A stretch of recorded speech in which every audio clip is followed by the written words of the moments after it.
at Snapdeal. He was a product manager at Walmart, and he was also the very first product manager at Flipkart. So I think his masterclass is going to have a lot of lessons. So over to you, Anuj. Thank you so much. So thank you so much. Like Pan IIT always brings out like great memories, and today is no different. So the most important introduction got missed. I am from IIT Kanpur 2001 to 5. So glad to meet all of you guys here. Uh, so like we were talking about, I have been leading product and technology and marketing teams for a while now, largely from the lens of scale, and that's what the masterclass is going to be about. And while my lessons mostly come from B2C companies, consumer internet companies specifically, some of them are going to be universal. So any kind of companies that you're building, they may be helpful. Some of them may not be helpful, but so take them with a pinch of salt. This one. All right. So this is what I do right now. So I'm the CPMO at Jupiter Money. I've just joined 2 months back, so don't ask me too much about what does your company do. I'm still learning the ropes. I lead product management, marketing, design, growth, analytics, a bunch of functions which are truly non-fintech. So these are the ones that are required across all companies if you want to scale. Previously, I had led growth at Swiggy. I was there for 7 years. So when I joined, it was just a 2-year-old company which was selling some food in a few cities. So we were not, or Swiggy was not really that big. So my role essentially, and the way I see it, is how do we grow this company to 100x? So I remember the day that I joined, we were doing like around 35,000 orders. And today, I think or Swiggy is currently at more than 2.5 million, something like that, in that range. Orders in India. Was a Snapdeal before that, leading their buyer experience. This was a product and technology role. I was there at Walmart as well. So Walmart, I obviously could not grow 100x, but the lens always is how do I grow this business to many times. I was leading the store services, photos, pharmacy, anything basically that can be originated in the store and that you have to deliver online, or it is originated online and you have to go to the store to collect. So all those categories were under me. And then, yes, the most exciting experience was with Flipkart back in 2010. So I was the first product manager there, leading the buyer experience there again with a lens of growth. We were selling like around 800 books a day when I joined. We're a small, cutesy e-commerce, not really an e-commerce company either. Like we were just like a book selling website. And we were doing 100x by the time I had quit. So some idea around scale and growth. Well, I did not want to start the talk with calling it growth because growth is such an abused word. So we call it scale, but we really tricked you into that because we are going to talk about growth, and we are not going to talk about beautiful ways in which you can scale your company in terms of technology. That's not what we're talking about. So masterclass is going to be applicable to most of us, either if they're building B2C companies, or they're thinking about growth, or they're thinking about product, or generally a good way to understand how does marketing, product, everything fits together, and what are some of the best practices, at least from my point of view, that I've found. All right. Okay, so this is going to actually take me through the links. Can somebody help me here? All right. So what are we not going to talk about today? We are not going to talk about PMF. Product market fit is a completely different ball game. Is a completely different way of thinking about products. You try, you fail, you iterate, you find some special market segment that you go after. The playbooks there are extremely different. So no gyan about that. While some principles may apply there, but do it at your own risk. So that's the first thing. Product market fit stage is different than the stage of growth, than the stage of scale, right? So how do I know that this is working? That's a product market fit stage. Most new product ideas will fail. It's impossible to predict which ones will work, which ones will not. There may be some probability that will be attached to them and so on, irrespective of how senior experienced you are, unless you have found some extremely clear insight that you're going to work on and build a product that really works. But at scale, a few things that I've seen, it's called the death cycle of products. What happens when different companies are already operating at a particular scale. And usually, and this is almost true for 90% of the companies that I've seen, observed, helped, like they look at their growth that it is flattening. It seems like, hey, what are we going to do about this? Let's try to do something. Let's build more features. So you start adding more features. You start thinking about maybe my consumers will start loving it, and so on and so forth. And then we just launch, and we think that after launching these features, our users are going to love it, but the launches keep getting smaller and smaller. You launch, and you think you need bigger launches, even bigger products, and so on. But what happens? Initial spike comes, and we think it's working. Okay, good. We do some A/B testing. We figured out that hey, this is working, and so on. And then again, we start seeing growth flattens. And you know what is happening in this time? The reason why I call it growth cycle, a lot of people think of this as a growth cycle. It's not a growth cycle; it is a death cycle. A/B testing your way towards growth or scale is essentially letting natural evolution take care of your product. So selection by natural evolution will lead you to some good answers by A/B testing, but it will take billions of years before your product becomes like very successful. It's not that easy. You have to think about it in different kind of frameworks. If you have to really think about a B2C company or even a B2B company in terms of how do we grow. How do we go? So where do we go from PMF? Is just a simple, fun slide that I put up around that. There are so many ideas that come to different people. Ki, hey, should I build this small feature? Should I build this large one? Should I build for a different segment and so on? But prioritization is hard. You need to absolutely focus on the prioritization. So here are a few ways in which I've realized how you can simplify some of these things. I'm not going to cover everything in detail, but a few tidbits if you want to take from today's talk. I think literally start from the user. So if you have built something, think about that user, understand that kind of user very, very deeply. A lot of people call them segments. A lot of us call them personas and so on. But really think about a person rather than a persona. And that is super important. It's a very, very interesting way and an important way in which some successful companies have really mastered this. I've used that at Swiggy, I've used that at Walmart and so on. In fact, I'm going to give you an example of Walmart. So before somebody says, you know what, if I just think about one person, I'm going to build like an entire product. Does it work? That's why I'm going to take an example of Walmart. Like there are like, Walmart has basically 1/3 of the US shops at a Walmart every week. So it's that big. But they think about their customer segments in like these 6 customers. If we are going to solve for these 6, remember these are not only personas, they are actual people.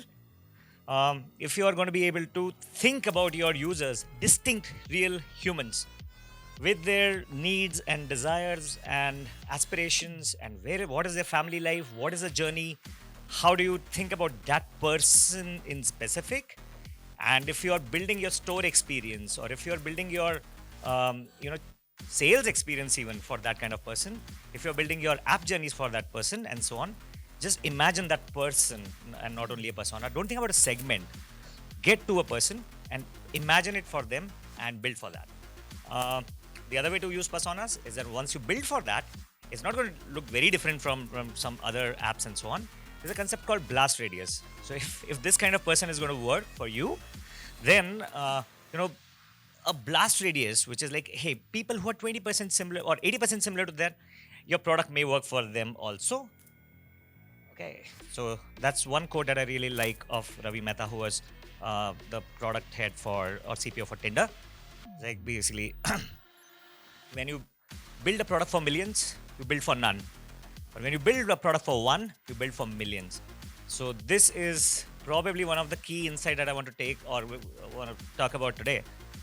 Any kind of company that you're building, think about one kind of one person, build for that. Now again, there needs to be some marketing, some intelligence that need to go on in your mind to imagine ki literally is that person and the blast radius so small that there literally exists only 3 people like that? No, don't be that stupid. Think about that person as a representation of a segment and build for that. So again, take it with a pinch of salt, but really do not go solving for 80% problems of this segment and 80% of that segment and so on. You really need to make choices. A good way in which Walmart did it, and I really recommend that, is that we in fact called these personas with adjective names. So we said the first 3 people that we are building for is modest smarta, and we actually wrote, money is tight. She earns only $40,000, probably divorced and has 2 kids and so on. Money is and a lot of that, right? And another person that wants to shop at a Walmart is a frugalista, and she's frugal. She's not really tight on money, but she wants to spend that way. And then one is Savvy Sasha. Remember, all the 3 are women. That's the primary personas of Walmart. And again, this is 2012. A lot of that has not changed. This is when I was there. At that time, we had built that. And these are secondary personas. So when we build a product or even a store was designed keeping those personas in mind. And we basically said, will it work for these three people also? Yes. And then we built 18 other personas and said, this is for a rich person, this is for a person who's a kid, this is for for a person who's a very elderly, and so on. Some of those things you can accommodate, but some of them you'll say, we are not building for them.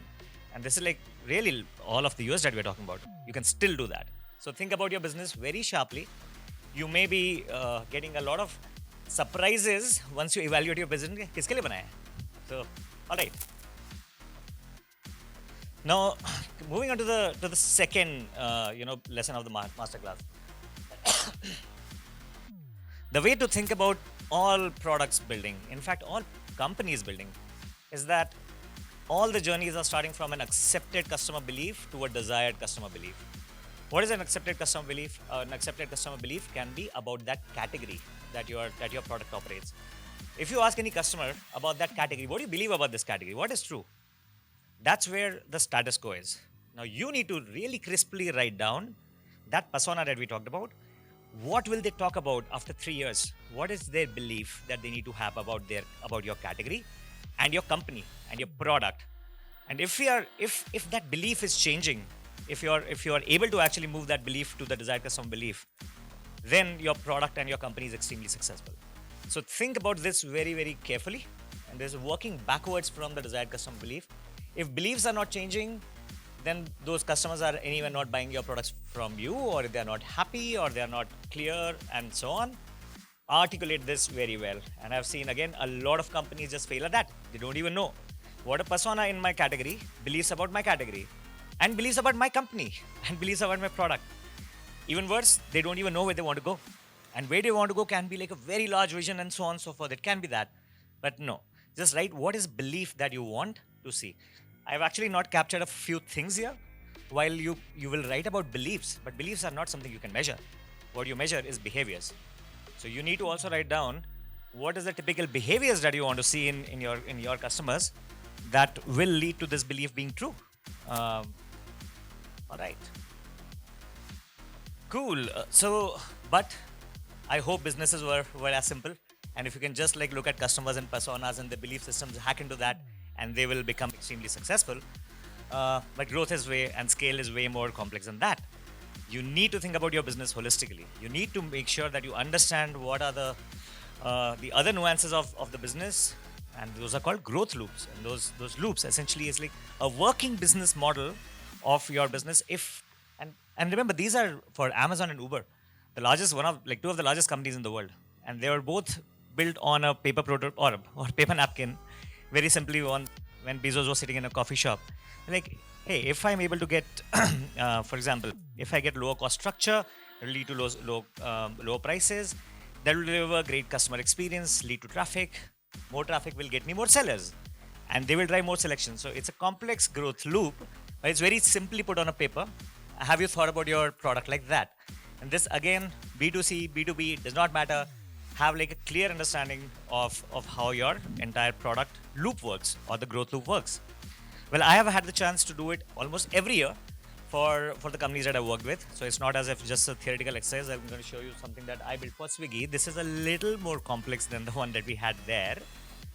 But then that clarifies. In fact, if you go to the previous one, this growth loop diagram for Amazon does not apply, because now they've added another wheel or another angle of AWS, and also for Prime.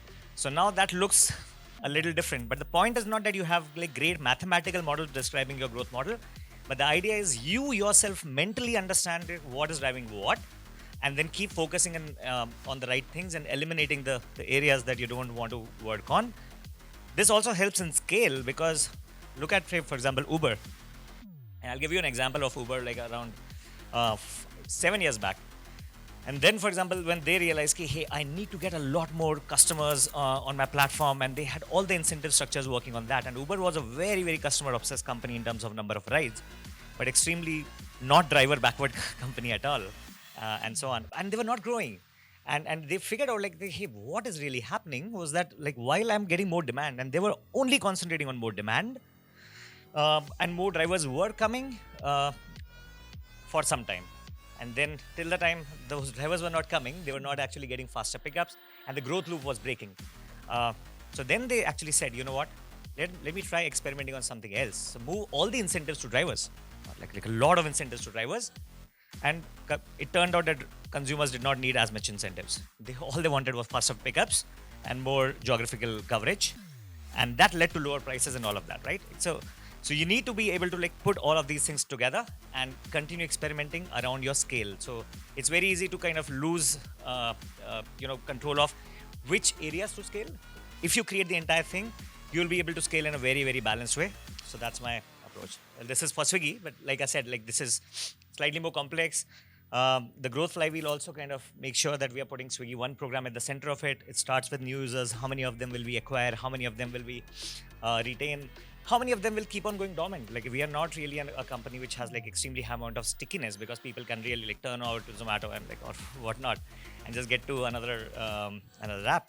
But if you're able to build this, then you will be able to understand your scale at different points, and all of these are points of massive failure. So you will be able to identify why is my scale not coming, which is the area that I'm not focusing on enough. I'm not going into like the growth means customer acquisition, marketing, PNs, and all of that. Of course, that is a part of that, but you have to like look at it more holistically. Cool. Now coming back to users. So now that we have understand accepted customer belief, moving to desired customer belief, we have understood. Think about personas. Think about the overall growth ecosystem. Another way to think, or another lesson in the masterclass, is that first we have to understand the hidden truth of modern internet users. And this is more of B2C, but it is again as true in B2B, probably more true in B2B. You need to understand that A, is your product truly, really compellingly differentiated and needed? If it is not there, then you may need to reconsider what you're building. Differentiated and needed, maybe for a very small customer base, it's okay, but you understand that need very well. If you're not, then you'll probably have to play the game of, hey, it's a product that everybody is also building.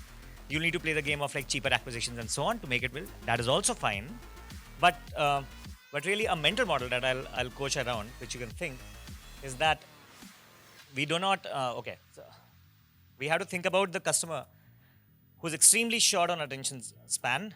Imagine them to be lazy, selfish, and vain.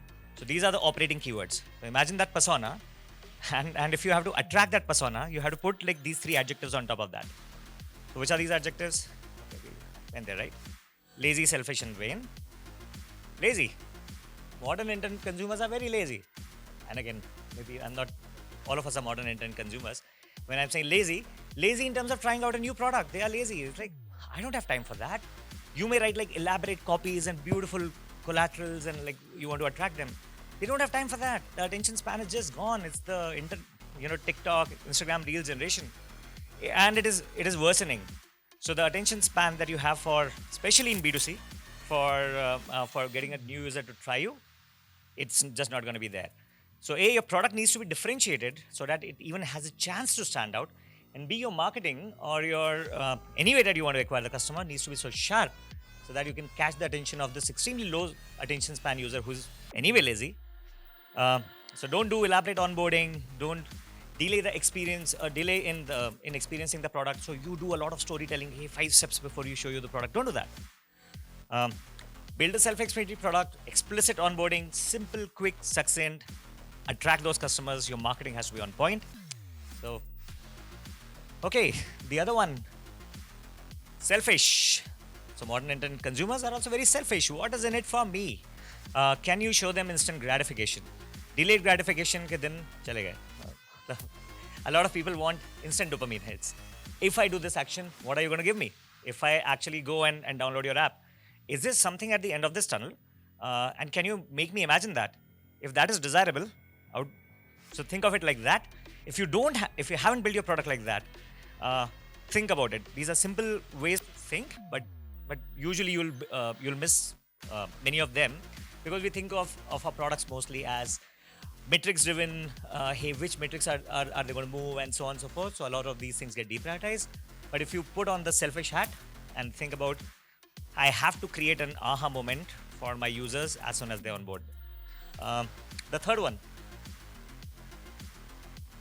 vain, and this is probably the biggest one. Vain means, okay, the users have vanity. Vanity means they have a particular habit. And and here you come with your $2 product and you're asking me to change my habit? Like, okay, how, self-important of you. But you have to think about your users as whatever they have been doing it for years or maybe months and so on and so forth. So a product that is sufficient, it's for you, may not be sufficient for a user to change their habit. So if you take these three lenses, and again, this talk is not to discourage any of you, but if you take these lenses, you will look at your product in a very, very different way. You will think about this for B2B companies. Now think about the persona that you're selling to. Most B2B companies are who? Selling to CHROs, CFOs, some VPs, and so on.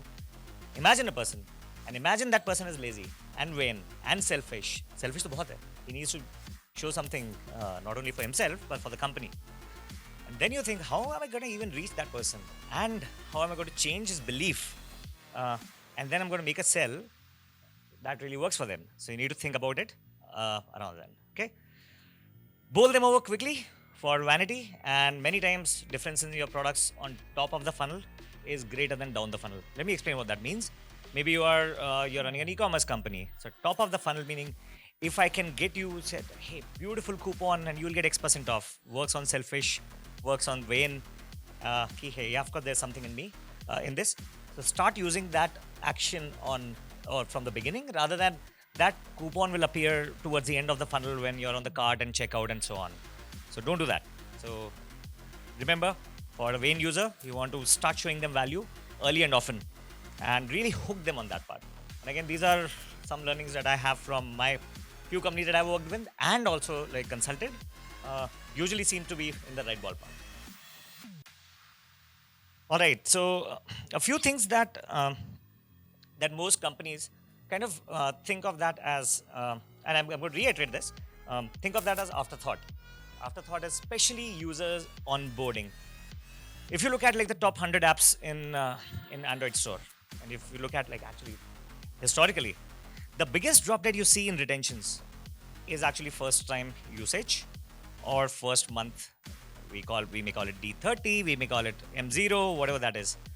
If you get 100 users to download your app, the average Play Store retention is less than 12%. People download and they just go away. Some people will retain, and you're like, yeah, sure, like a lot of people are doing that. That is the largest place for you to make an impact. Like you can, if you were to make that 2x, like imagine your curves or your smile curves going from there till the next 1 year. The biggest hack happens when you are onboarding the user. So there's a book that I recommend to everyone. It's called How Brands Grow. Again, not scale. How Brands Grow. It's by Byron Sharp. There's the two parts. If I ask this audience, if I have to look at two things, acquisition or retention, which one is more important? Let's start retention. Retention.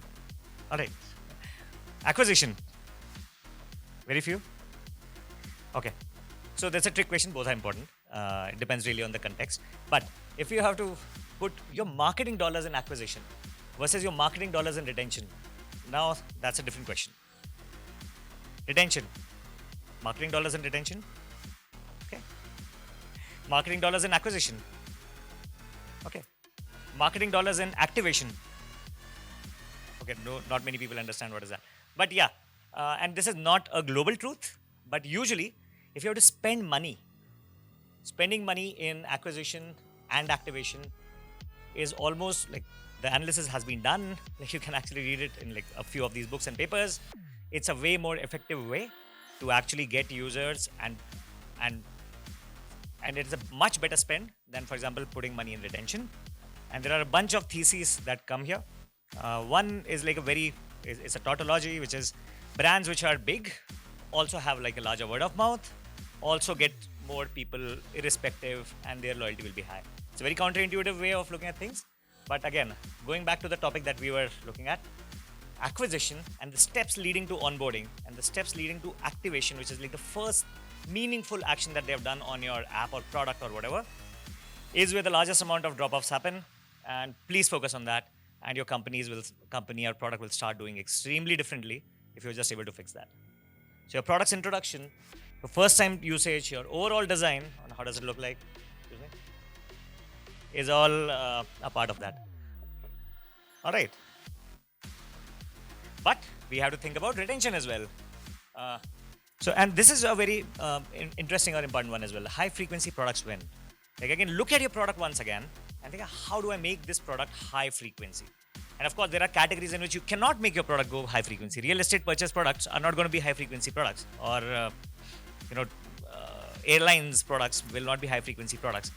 But in whichever category you're playing, think about what is the highest category possible in this category, and then how do I get to that point, and what are the actions that are needed? What should be true in my product, and what should be true in my customer's behavior for it to become a habit? Well, again, real estate may not have that habit thing. But if you're running a Swiggy, yes, you will need to make it a habit so that the first time that a user thinks about which product to use, they come to yours and not like the competitors. And the same thing the other guy is also doing. Because nowadays, markets are very competitive. If you are not doing it, somebody else is doing it, they will create a habit, you lose out. So it's very, very important that you think about it from a habit point of view. Another, I think, like mostly everybody would know that. And we talked about two things, right? One is what are the events that should happen in your product. Um, Facebook 2007 or 8, I think, and when Chamath was running their growth charter, one very interesting thesis or insight that they found through data was that if a user has made 10 friends in 10 friends in 15 days, then their retention and usage goes up. If they have not made 10 friends in the first 10 days, then it goes down and they will never come back. And they just acted on that insight, and that took them from 100 million users to a billion users. It was that powerful. So again, some of them may be counterintuitive. Look at your data very carefully. Look at those human insights very carefully. Try to marry them, conduct experiments, look at those behaviors that you can build so that your product becomes a habit. And when the habits get built, all your usage curves go up, your monetization is happy, your company grows 100x. Work backwards from a future. So this is probably my last slide because I know that there's a very interesting panel also coming up. There's also a book called Working Backwards. So I highly recommend. So these are the two book suggestions for today. One is How Brands Grow. Second is called Working Backwards. Working Backwards is an Amazon way of building products. So instead of thinking, hey, should I build this feature? Let's iterate, let's figure out and so on. And there are 10 people who are working on that. Or letting your startup be extremely hand wavy. Instead of that, imagine a date. Imagine what really needs to be true on that date in terms of what will you launch. Your vision has to be clear, and this is not the vision of like hey, world peace vision. Vision means crisp vision of what a user will see, how the machinery which runs that product will work, what are the risks that you have handled, and 6 months out or a year out and so on. Write that down in a press release format. So that's something that Amazon does very, very well.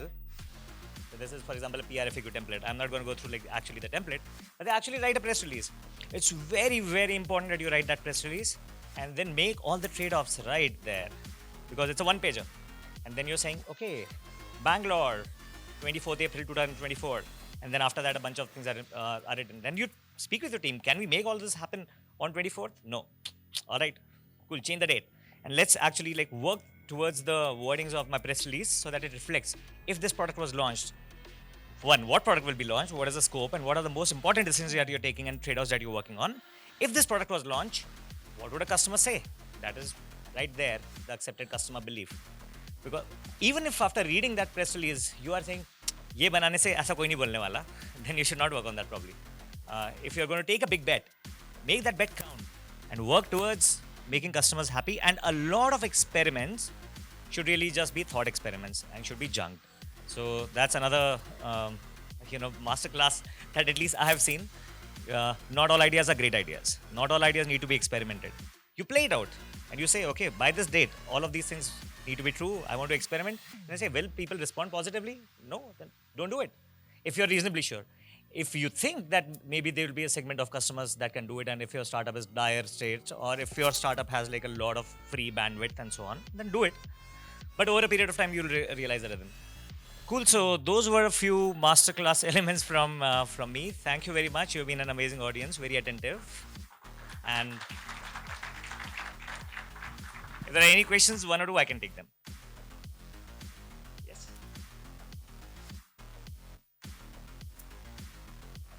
I can, but I don't think others can. So Yeah.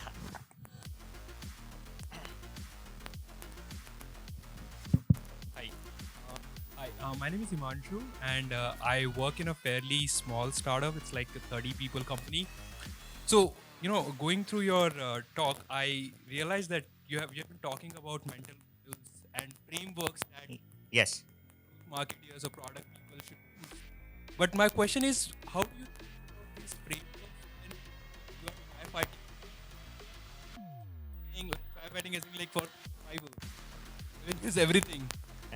So how do you take out time to think about, okay, no, this is the model versus, okay, no, I have to make revenue today. Yeah, I think that's a very common question, and mostly all startups will face that point. And um, I think of that as like two different aspects, and that duality must be true in all founders and product managers alike. If you're only thinking short term and for survival, by the way, only think survival. If literally those fires are going to come and so on, that's fine. But even think of them as fire prevention and firefighting, and you need to go from firefighting to fire prevention. So first step is fire prevention. Do not think of growth first, because you need to have less fires. Because if you're going to build a very unstable product, on top of that, growth cannot happen. Even if it happens, it is like bad growth. It will go away because you will disappoint your customers a lot, and they will go away. So definitely you need to think about firefighting, but very quickly start moving to fire prevention, and at the stage start thinking about growth and scale. So that's my suggestion. Again, it depends on each company and each company's profile and trajectory, but you have to start thinking about scale. And unless somebody in your team, either it's a co-founder or somebody senior or even somebody junior, exclusively thinking about this without constraints of what is happening today, just imagining a brighter future and then keeping those ideas in, I think you will not be up for like a mega success. Cool. Thank you. Anybody else? Hi, my name is Sumit.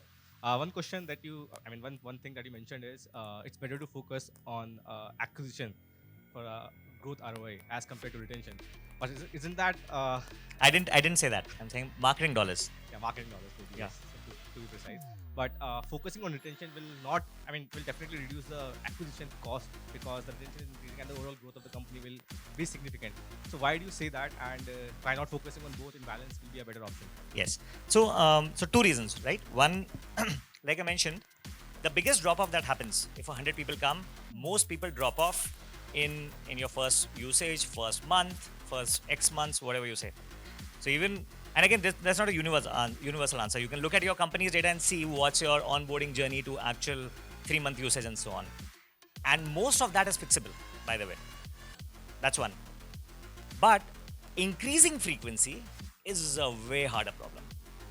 So if you're people who are already retained, they already love you, getting them to love you more through marketing dollars is difficult. Second. Third, there is also going to be a lot of incidental burn. So for 10 people, so for example, you have like this curve, and amongst those, only 10% people are not behaving the way you want them to. But you will choose that segment, and 90% people who are perfectly happy with your product will start eating into that marketing dollars also, just to impact that 10. So again, simple models, but you need to do the math. But that's why it's a contrarian opinion. Acquisition, and most startup founders hate that word. We will get to a user and we'll keep them for life. You can, yes, and great, go for that also. But do not forget acquisition. That's why that contrarian point was made. All right, cool. Thank you. Thanks, everyone. Yes, give a big round of applause. Big round of applause for Anuj Rathi, the man himself. Thank you so much, Anuj.